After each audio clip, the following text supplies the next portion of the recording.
একবার ভাবুন তো, আপনি 1000 ফুট উচ্চতায় বিমানের জানলা দিয়ে তাকিয়ে আছেন, আর আপনার চোখের সামনে একসঙ্গে দাঁড়িয়ে আছে পৃথিবীর দুই বিশাল পর্বত, মাউন্ট এভারেস্ট এবং মাউন্ট কাঞ্চনজঙ্ঘা। এটা কি সম্ভব? হ্যাঁ, এটা আমি উপলব্ধি করেছি, আর সেটাই আজকে আপনাদের সাথে শেয়ার করে নিচ্ছি। কলকাতা থেকে বাগডোগরা যাওয়ার পথে আমি এই দৃশ্য উপলব্ধি করেছি। এক ফ্রেমে পৃথিবীর সর্বোচ্চ পর্বত এবং তৃতীয় উচ্চতম পর্বত দেখা এক বিরল সুযোগ। আপনিও কি ইতিমধ্যে বিমানের জানলা দিয়ে এই অপরূপ দৃশ্য উপভোগ করেছেন? তাহলে আমাদের নিশ্চয়ই কমেন্ট করে জানাবেন।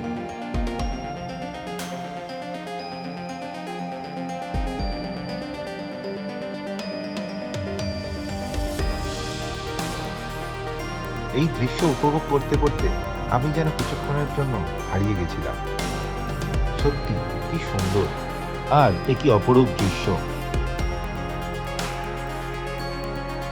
আর এরই মাঝে দেখতে পেলাম আমাদের বিমানের ছায়া আমাদের বিমানকে ছুতে চাইছে। বুঝলাম গন্তব্যের কাছাকাছি এসে গেছি, খুব শিগগিরই আমরা ল্যান্ড করছি।